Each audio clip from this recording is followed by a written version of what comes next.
Muy buenos días, mis queridos hermanos, amigos, conocidos, oyentes de su canal que lleva mi nombre, Haroldo Camacho, en donde aquí exaltamos la misericordia y la gracia de Dios en Cristo Jesús.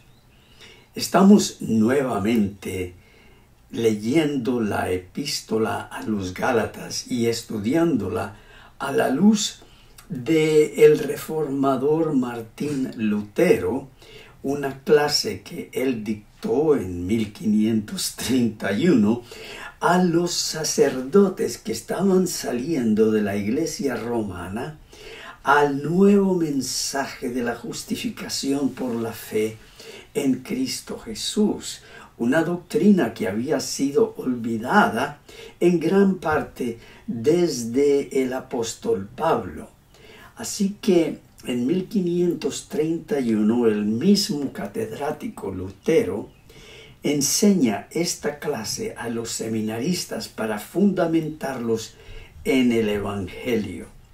Ya en el año 1517, el mismo año en que Lutero clavó esas 95 protestas en contra de la venta de las indulgencias, Lutero había enseñado, cuando todavía era monje agustino, una clase sobre Gálatas. Pero ahora, en el año 1531, él ya es un reformador que ha madurado en el conocimiento del Evangelio. Y entonces él enseña nuevamente esta clase sobre Gálatas, pero de una manera mucho más clara. Y en el video pasado, nosotros vimos que el apóstol Pablo en Gálatas está argumentando con los Gálatas. ¿Por qué han caído ustedes de la gracia para volver a las obras de la ley? ¿Cómo es que os volvéis de nuevo a los débiles y pobres rudimentos, a los cuales os queréis volver a esclavizar? Los falsos profetas habían llamado a estos rudimentos no débiles y pobres, sino doctrinas fundamentales. Eran lo básico de la fe cristiana. Y claro, es lo que escuchamos que nos predican. Desde diferentes sectas, iglesias, nos predican que hay cosas que son básicas. La observancia del sábado, el juicio investigador y doctrinas de este tipo, el espíritu de profecía. Bueno, en aquel tiempo los falsos apóstoles también tenían sus pobres y débiles rudimentos que predicaban como esenciales, como fundamentales, que los apartaban de la gracia. Las verdades eternas. Y claro está, ustedes saben que yo salí de la iglesia adventista, ya hace muchos años que salí de la iglesia adventista, donde yo fui pastor y profesor de teología, evangelista, cuántas cosas. De una gran parte de mi vida dejé yo en la iglesia adventista y aprendí mucho, y la iglesia adventista también me dio muchas cosas buenas a mí, unos de padres que me cuidaron, me enseñaron muchos valores muy buenos, pero el evangelio de la gracia no era una de esas verdades eternas. Y el apóstol Pablo entonces, tanto a los falsos apóstoles, a los Gálatas de aquel tiempo, como también a las sectas de hoy en día, les dice: ¿por qué se quieren volver a esclavizar a esas falsas enseñanzas. Ustedes guardan días, meses, tiempos, años. Me temo de vosotros que haya trabajado en vano con vosotros. Esto de que guardan los días, los meses, los tiempos y los años es muy importante, porque dentro del adventismo del séptimo día, y yo escojo decir eso porque es mi punto de referencia desde el cual yo salí, se habla mucho del movimiento 1844, porque esa es la fecha en que presuntamente se cumplieron los 2300 días que el cronograma profético, que de una manera muy sutil y también muy equivocada, ellos aprietan y tuercen las escrituras para que den con ese cálculo. Y venimos del tiempo de Guillermo Miller, quien dio varias fechas para la segunda venida de Cristo, y finalmente, cuando no llegó el 22 de octubre de 1844, entonces allí repentinamente cambiaron diciendo que no era la segunda venida de Cristo, sino que Cristo había pasado del lugar santo al lugar santísimo. Y entonces esa doctrina le dio la vida a este movimiento que se conoce hoy como el adventismo del séptimo día. Entonces hay muchos que dentro del adventismo quieren aceptar la gracia de Dios, quieren aceptar el Evangelio, pero están convencidos de que algo sucedió en 1844, que tal vez no fue que Jesús pasó del lugar santo al lugar santísimo, pero que esa fue una manera en que Dios, obrando en estos últimos días, quería levantar un pueblo para predicar la segunda venida de Cristo, el Evangelio. Entonces están amarrados a guardar 1844 como el punto de partida de la iglesia cristiana, siendo los adventistas la verdadera iglesia cristiana. Entonces, ¿qué hubo desde la iglesia primitiva? Ellos no fueron verdaderos. Y a lo largo de los siglos se ha predicado la gracia de Dios en Cristo Jesús, en ciertos momentos olvidada. En otros no. Por ejemplo, en la iglesia oriental, la iglesia ortodoxa oriental, que yo no la conozco muy bien, pero lo único que sé es que ellos retuvieron el mensaje de la gracia de Dios por todos los siglos. A ellos no se los olvidó. Nosotros pensamos que solamente la iglesia del occidente, la iglesia europea, que esta es la única iglesia que hay. No, ha existido la iglesia del oriente, la iglesia de África, la iglesia de Egipto, la iglesia de Bizantina, todos esos cristianos que realmente llegaron a ser cristianos por el evangelio que les predicó el eunuco de Etiopía, que Felipe evangelizó. Entonces, ha habido una iglesia cristiana en toda la historia que ha predicado la maravillosa gracia de Dios, particularmente el mensaje de la apocastasis, algo así, apocastasis. No lo estoy diciendo bien, debiera aprenderme bien la palabra. La palabra griega que se usa en varios lugares de la Escritura, en Colosenses 1, 2, en la predicación de Pedro, una palabra que significa la reconciliación de todas las cosas en Cristo. Así que el apóstol Pablo habla de aquellos que guardan días, meses, tiempos y años.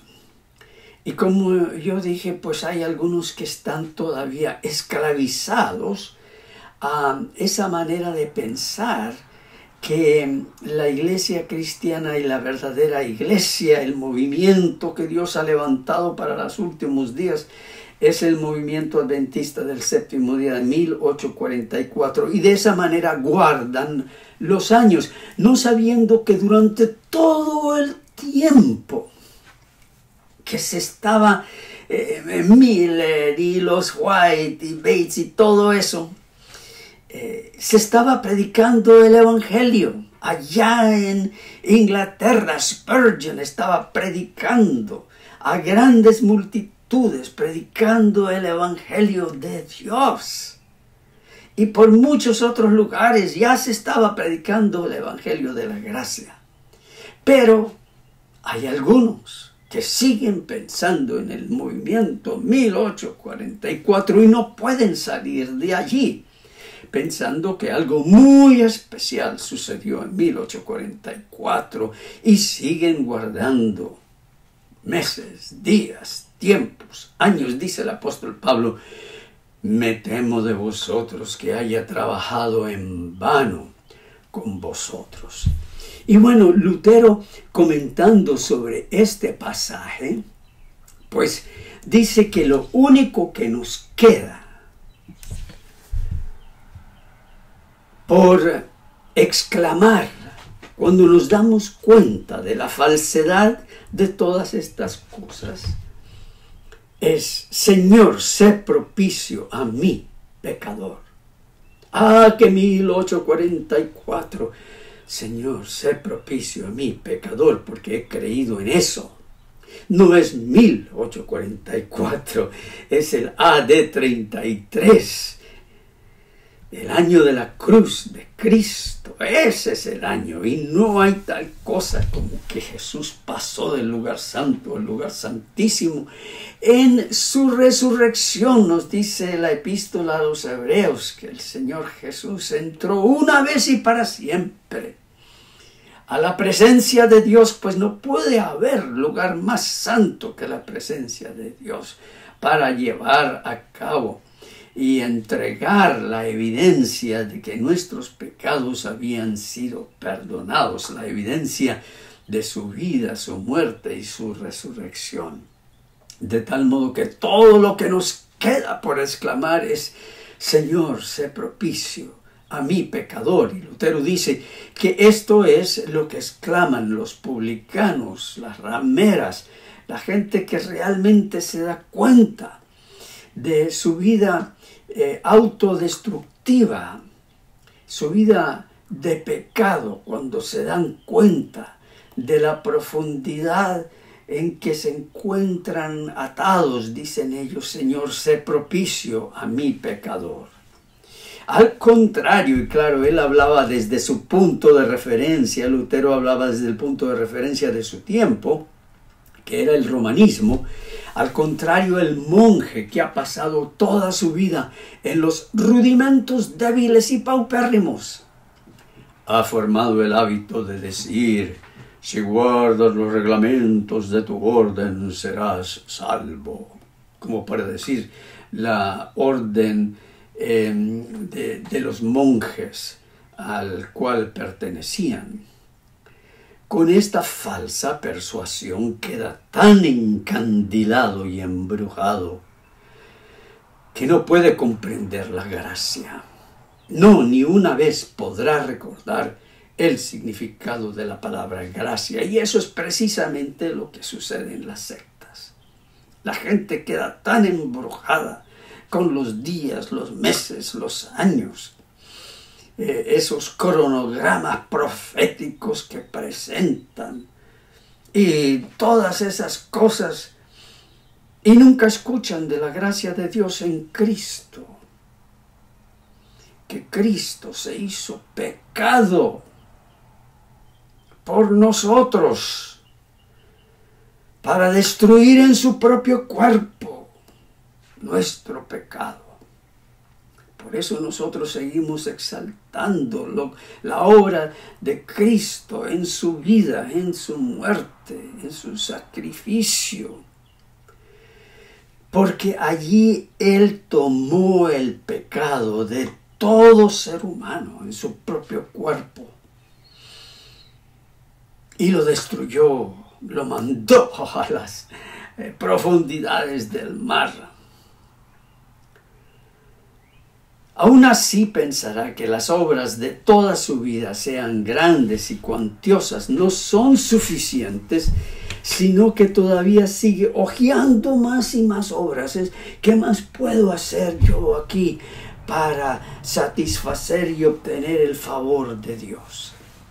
De tal modo que apilando obras, procura aplacar la ira de Dios y justificarse a sí mismo. Finalmente se ve al borde de la desesperación. Por eso todo el que cae de la fe para seguir tras la ley es como el perro de Esopo, que suelta la presa por morder la sombra. Ustedes recuerdan esta fábula de Esopo, que el perro había encontrado una tremenda presa de carne.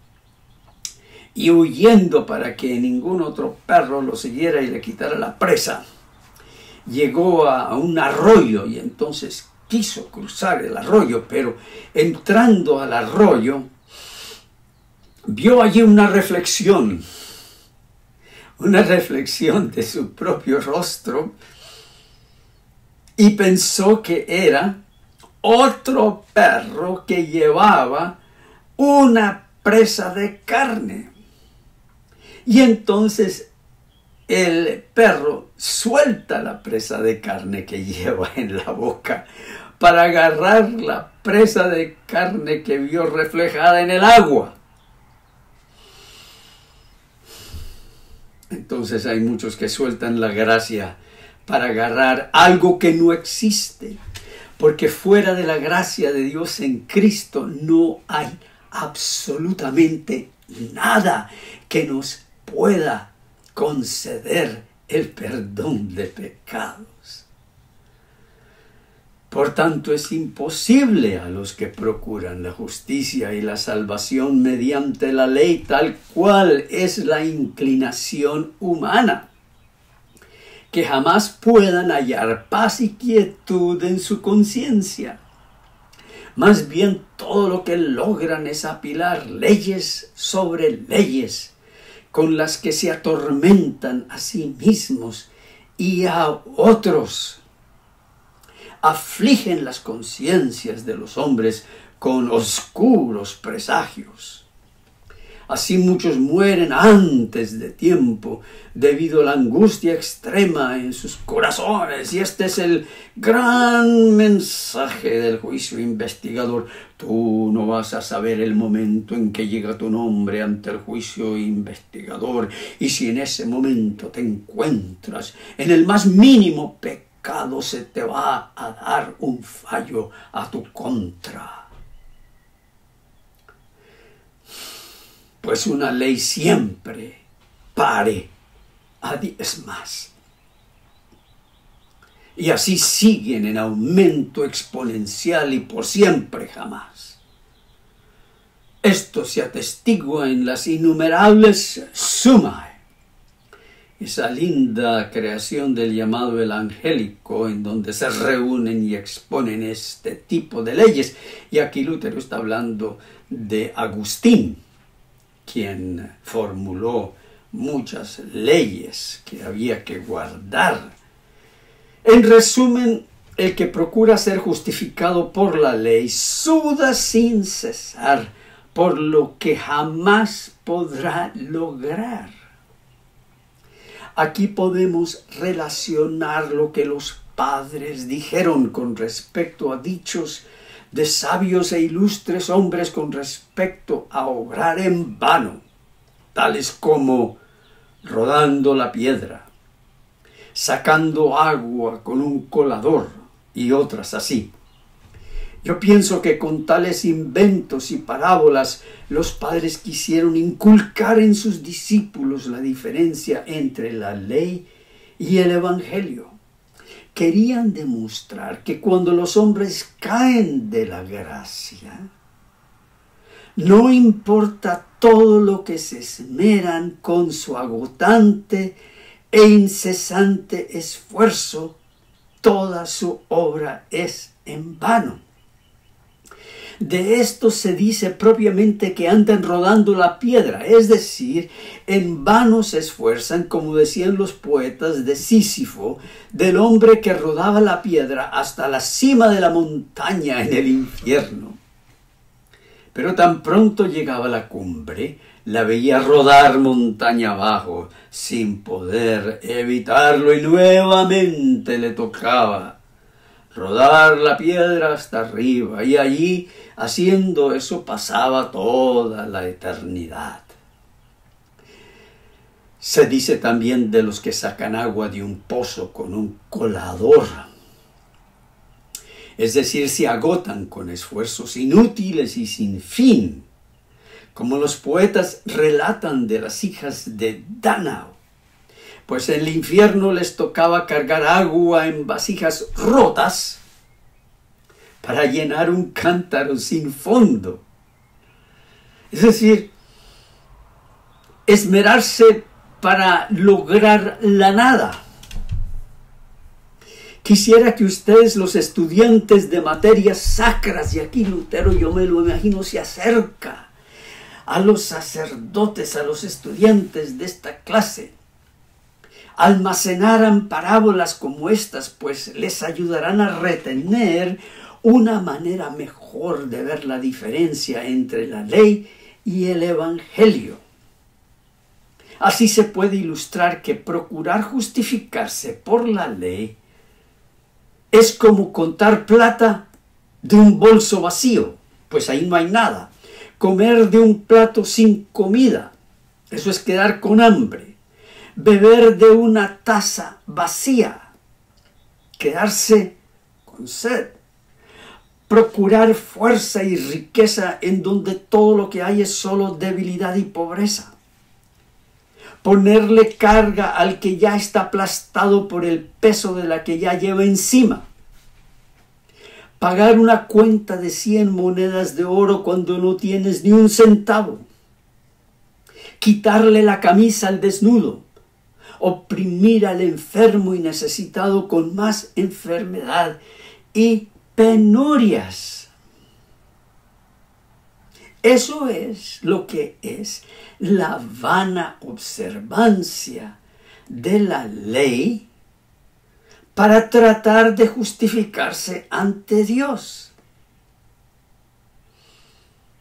¿Quién hubiera pensado que los Gálatas, habiendo aprendido una doctrina tan sana y pura de tan excelente apóstol y maestro como el apóstol Pablo, pudieran tan súbitamente dejarse alejar de la misma y dejarse pervertir del todo por los falsos apóstoles? Tengo razón para repetirlo tanto.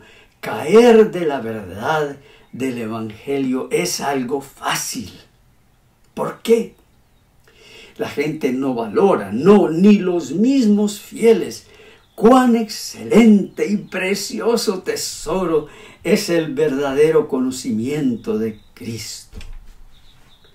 Por eso no se esfuerzan con esmero y cuidado para obtener y retenerlo. Además, gran parte de los que escuchan la palabra no son acosados ni con la cruz ni con la aflicción. No luchan contra el pecado, la muerte y el diablo, sino viven protegidos por sus 4 paredes sin conflicto alguno. Es decir, ahí él sigue hablando de los monjes. Estos no han sido probados ni acrisolados por la tentación, no están armados con la palabra de Dios contra las sutilezas del diablo. y jamás han sentido el uso y el poder de la palabra. Cierto, cuando se encuentran reunidos con otros ministros y predicadores fieles a la palabra, repiten lo que escuchan, persuadidos que comprenden el tema de la justificación a la perfección. Pero cuando se encuentran solos y llegan los lobos disfrazados de ovejas a sus rediles, reaccionan como los Gálatas. Es decir, son seducidos tan aprisa que fácilmente regresan a los rudimentos débiles y pordioseros. Y esto me hace recordar de las lecciones del folleto de la escuela sabática, porque cuando llegan a la justificación, uno lee allí de la justificación por la fe como si fuera lo más claro y preciso y precioso que existe. Y han mejorado mucho en su explicación de la justificación por la fe. Pero cuando terminan esas lecciones, vuelven a la ley. Vuelven a los rudimentos débiles y pordioseros. De allí no salen. Hablan de la justificación por la fe como para dar a entender, dar la apariencia que creen, pero la niegan posteriormente, amontonando y apilando ley sobre ley sobre ley.